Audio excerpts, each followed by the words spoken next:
जय हिंद।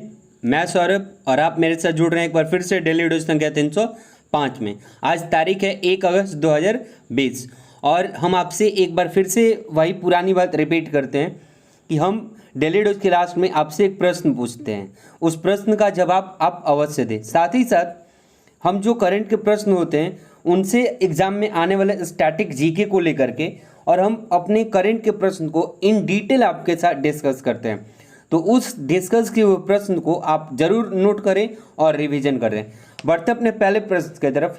आईएसआई एवं हॉलमार्क प्रमाणित उत्पादों की पुष्टि हेतु मोबाइल ऐप कौन सा है? उत्तर है बीस केयर, यानी BIS केयर। ठीक है, अब BIS का फुल फॉर्म क्या है? Bureau of Indian standard.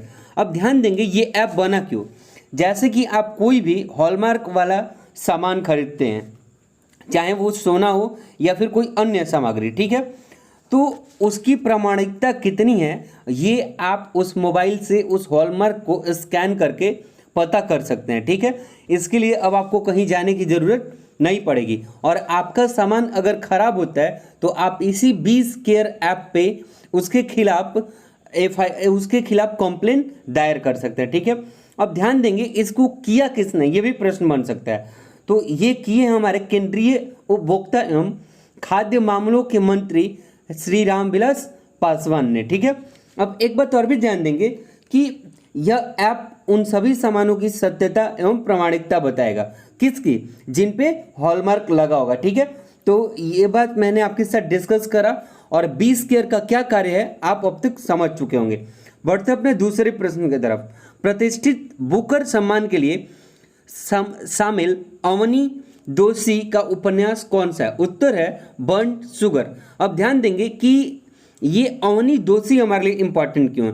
क्योंकि ये जो है वो भारतीय मूल की महिला हैं जो कि कहाँ रहती हैं? दुबई में रहती हैं। ठीक है, और ये एक लेखिका हैं। अब ध्यान देंगे कहीं कहीं आपको मिलता है बुकर पुरस्कार और कहीं कहीं मिलता है मैन बुकर पुरस्कार, दोनों एक ही है। ठीक है, इसमें कंफ्यूज नहीं होना है। ध्यान देंगे कि बुकर पुरस्कार 2020 के लिए कुल 13 लेखकों की सूची को नामित किया गया। ठीक है, यानी 13 लोग उसमें शामिल हैं, जिसमें कि अवनी दोषी भी अपनी उपन्यास बर्न्ड शुगर के लिए शामिल हुई हैं। ठीक है, इसमें से फाइनल जो सिलेक्शन होगा उनको नवंबर 2020 में सम्मानित किया जाएगा बुकर पुरस्कार से। अब आते हैं बात, जब बुकर पुरस्कार की आई है तो इसकी इन डिटेल जानकारी रखते हैं। ठीक है, अब ध्यान देंगे आप कि बुकर पुरस्कार मिलता कहाँ है? तो गिल्डहॉल लंदन में एक जगह है और लंदन कहाँ है? इंग्लैंड में। ठीक है, अब ये पुरस्कार मिलता क्यों है? तो यह पुरस्कार अंग्रेजी भाषा में लिखित, ठीक, और यूनाइटेड किंगडम में प्रकाशित सर्वश्रेष्ठ मूल उपन्यास के लिए प्रत्येक वर्ष यह अवार्ड दिया जाता है। ठीक है, अब एक बात और भी यहाँ से ध्यान देंगे कि इसकी शुरुआत कब हुई थी? तो इसका शुरुआत हुआ था 1969 में और तब से लेकर अब तक प्रत्येक वर्ष यह अवार्ड दिया जाता है। ठीक है, एक बात और भी ध्यान देंगे कि इसकी शुरुआत की किसने थी? तो इसकी शुरुआत की थी इंग्लैंड की बुकर मैकोनल कंपनी ने। ठीक है, अब एक बात और भी ध्यान देंगे कि पहला बुकर पुरस्कार किसे मिला? पहला बुकर पुरस्कार अल्बानिया के उपन्यासकार इस्माइल कादरे को दिया गया था। ठीक, अब आते हैं भारत के संबंध में जो मैन बुकर से रिलेटेड आपसे प्रश्न बनाए जाते हैं उनके बारे में जानकारी रखते हैं। ध्यान देंगे कि 2008 में, ठीक है, मैन बुकर पुरस्कार किस भारतीय को मिला था? तो अरविंद अडिगा को मिला हुआ था। ठीक है, अब ध्यान देंगे कि कुल 5 लोग हैं जिनको अब तक मैन बुकर पुरस्कार, जो भारतीय 5 लोग हैं उनको मिला हुआ है, जैसे अरविंद अडिगा, VS नैपाल, अरुंधति राय, सलमान रश्दी और किरण देसाई को। और ये 6 हैं जिनको अभी शामिल किया गया है, इनको अवार्ड मिला नहीं है। ठीक है, एक बात और भी ध्यान देंगे कि अब तक कुल 9 पुरस्कार विजेता उपन्यास ऐसे हैं जिनका कथानक भारत या भारतीयों से प्रेरित है। ठीक है, यानी कि जितने भी सेलेक्टेड उपन्यास हैं उनमें से 9 उपन्यास ऐसे हैं जिनमें भारत या भारत के बारे में बताया गया। ठीक है, अर्थात भारतीयों से प्रेरित है। एक प्रश्न और भी बनाया जा सकता है कि कोई भी अवार्ड मिलता है तो उसमें एक राशि तय होती है। ठीक है, तो मैन बुकर प्राइज में कितनी राशि प्राप्त होती है? तो इसमें आपको मिलता है 60,000 पाउंड। जो विजेता होता है उसको 60,000 पाउंड की राशि प्राप्त की जाती है। ठीक है, अब एक प्रश्न और भी बनाया जा सकता है, जैसे 2020 की बात चल रही है, तो 2019 के बुकर पुरस्कार विजेता कौन थे? ध्यान देंगे, जोखा अलार थी और एक और थी, कौन? Marilyn booth. ठीक है, अब बढ़ते हैं अपने अगले प्रश्न संख्या 3 के तरफ। पारंपरिक चिकित्सा एवं होम्योपैथिक क्षेत्र हेतु भारत ने किस देश से एमओयू किया है? अब देखिए, पहले ही हम जानते हैं कि एमओयू क्या है। ठीक है, तो एमओयू का फुल फॉर्म होता है मेमोरेंडम ऑफ अंडरस्टैंडिंग, और एक होता है एमओए, तो उसका होता है मेमोरेंडम ऑफ एसोसिएशन। तो भारत ने होम्योपैथी के क्षेत्र में किसके साथ एमओयू साइन किया?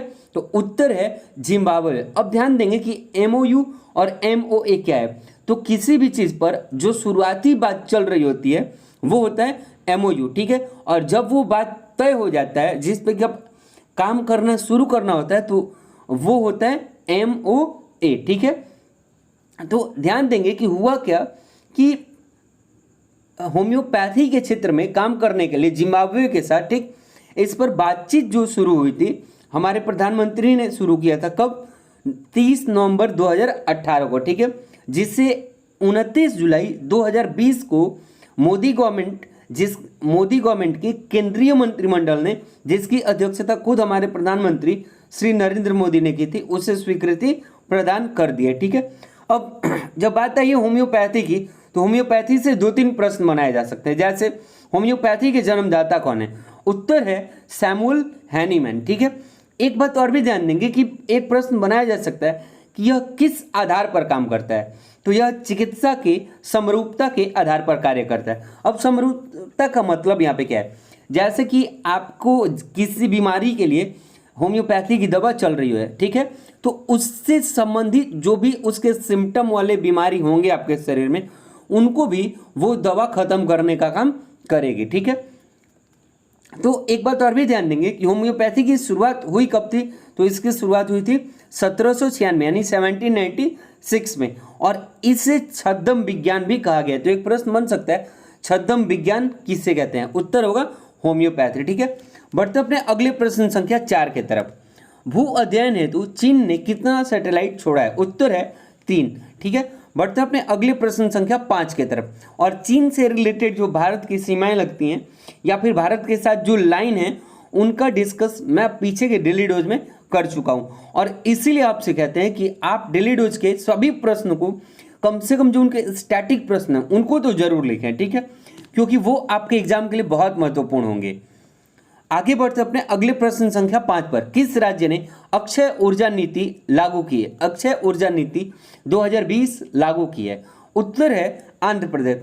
अब ध्यान देंगे कि अक्षय ऊर्जा, अक्षय का मतलब जिसका कभी क्षय नहीं हो सके, अर्थात जो अपने आप को बार बार रिफॉर्म कर ले और फिर उसको बार बार यूज में लाया जा सके, जिसको कि हम अपने शब्द में नवीनीकरणीय ऊर्जा भी कहते हैं। ठीक है, जैसे कि ध्यान देंगे आप कि सूर्य हो गया, ठीक, और सूर्य के लाइट से एक पौधा होता है सनफ्लावर, तो वो सनफ्लावर बना, और फिर सनफ्लावर से क्या हुआ, फिर आपने उससे तेल निकाल लिया, फिर सूर्य का प्रकाश जो है वो सनफ्लावर पे ऑलरेडी मिलता रहेगा और एक प्रोडक्ट आपका तैयार होता रहेगा। ठीक, तो इस तरह के ऊर्जा को अक्षय ऊर्जा या फिर नवीनीकरणीय ऊर्जा कहा जाता है, जिसको अक्षय ऊर्जा 2020 को लागू किया किसने? आंध्र प्रदेश ने। अब ध्यान देंगे कि अक्षय ऊर्जा में वो सारी ऊर्जा शामिल है जो प्रदूषणकारी नहीं है, यानी इनसे कोई पॉल्यूशन नहीं होता, 0% पॉल्यूशन। ठीक है, एवं जिस ऊर्जा का क्षय नहीं होता, मैंने पहले ही बताया आपको, जिनके स्रोत पुनः भरण होते रहते हैं, यानी कि वो फिर से अपने आप को क्या कर लेते हैं, रिवाइव कर लेते हैं। जैसे कौन कौन? तो प्रश्न बनता है कि निम्न में से कौन नवीनीकरणीय ऊर्जा के स्रोत हैं? तो सौर ऊर्जा हो जाएगा, पवन ऊर्जा हो जाएगा, जल विद्युत ऊर्जा हो जाएगा, ज्वार भाटा से जो प्राप्त ऊर्जा होता है वो हो जाएगा, बायोगैस से जो ऊर्जा प्राप्त होता है वो हो जाएगा, जैव ईंधन से जो ऊर्जा प्राप्त होता है वो हो जाएगा। ठीक है, बढ़ते अपने अगले प्रश्न संख्या 6 की तरफ। कौन सा देश नॉर्थ कोरिया को $1 मिलियन का चिकित्सा सहायता देगा? उत्तर है भारत। अब ध्यान देंगे आप कि आपने एक बीमारी सुना होगा ट्यूबरकुलोसिस, ठीक, जिसको हम अपने शब्द में टीबी कहते हैं, ठीक, या फिर उसी को यक्षमा भी कहते हैं, ठीक, और उसी को कुछ लोग तपेदिक भी कहते हैं, ठीक।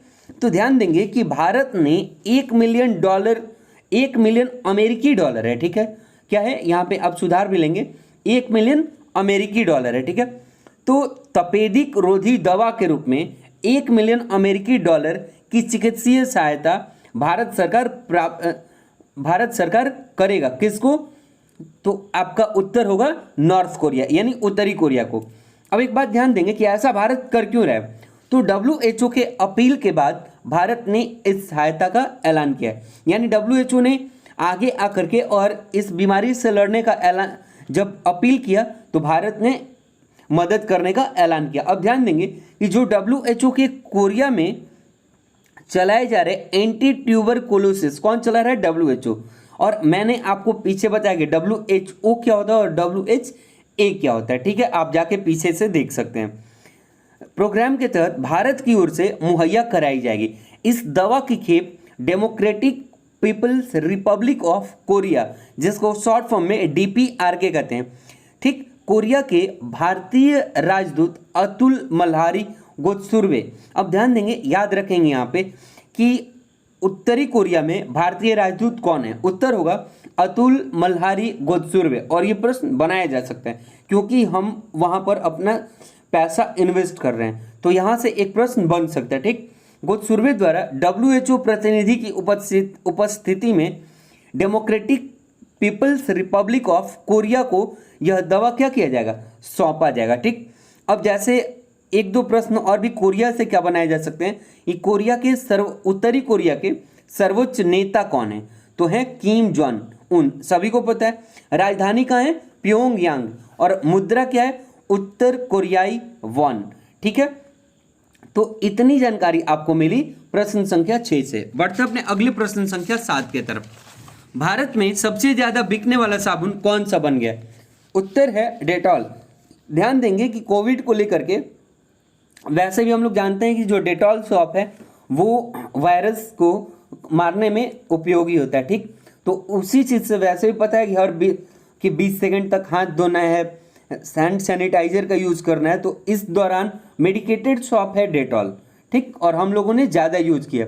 तो भारत में सबसे ज़्यादा बिकने वाला साबुन कौन सा बन गया? डेटॉल। बढ़ते अपने अगले प्रश्न संख्या 8 के तरफ।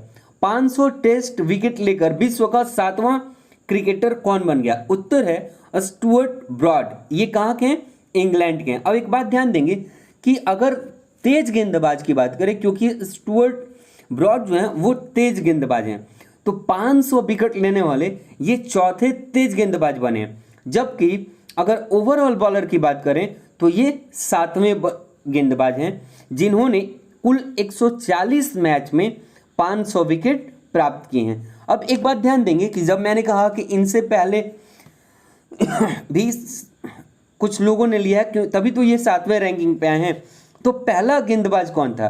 तो पहले गेंदबाज थे मुथैया मुरलीधरन, जिन्होंने 500 विकेट पूरा करा था। बढ़ते अपने अगले प्रश्न संख्या 9 के तरफ।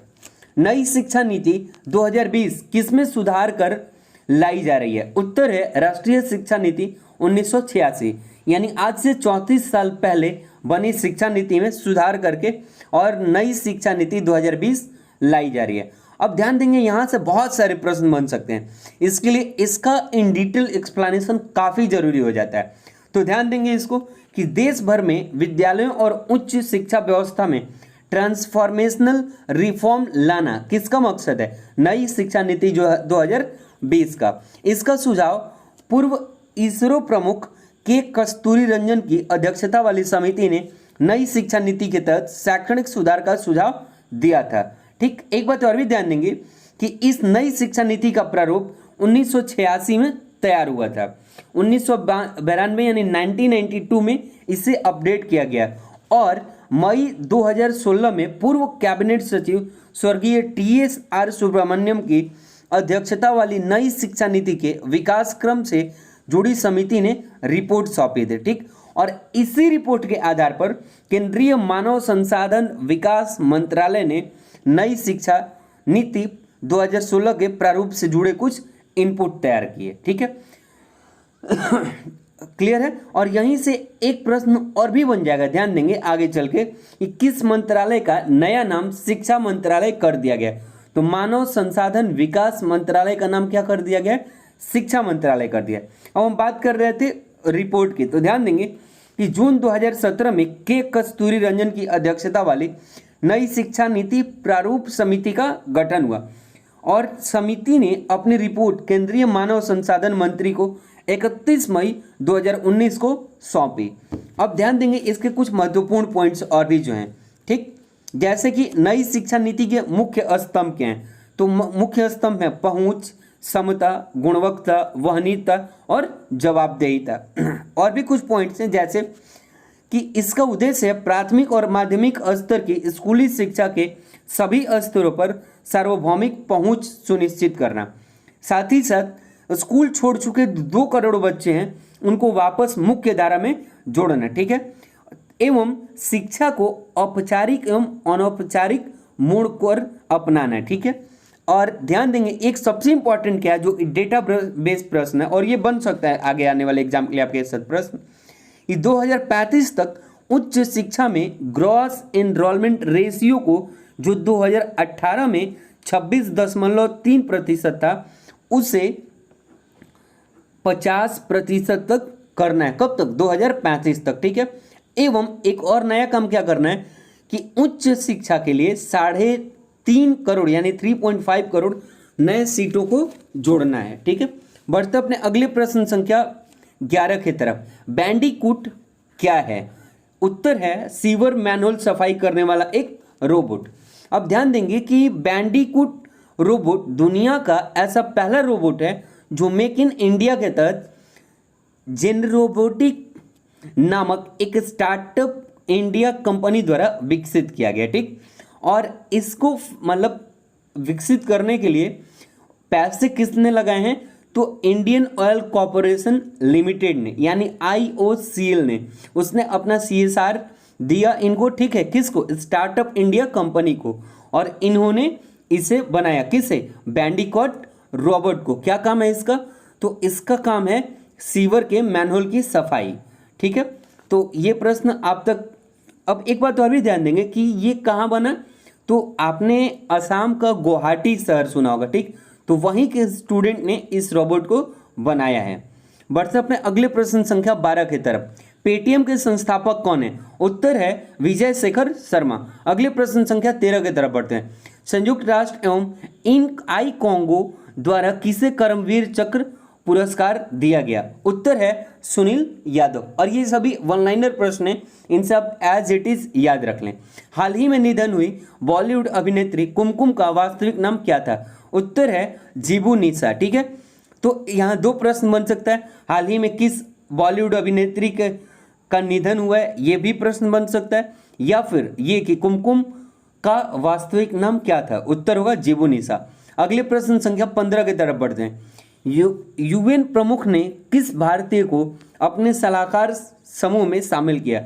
उत्तर है अर्चना सोरेंग। अब ध्यान देंगे कि UN से संबंधित जो भी डिटेल्स हो सकता है वो सब हमने इसके पीछे वाले डेली डोज में डिस्कस करा है, तो आप जरूर उसको, अगर UN के बारे में यानी यूनाइटेड नेशन के बारे में जानना चाहते हैं तो पीछे के डेली डोज देखें और वहां से स्टैटिक जीके का फैक्ट जरूर उठाएं। बढ़ते अपने अगले प्रश्न संख्या 16 की तरफ।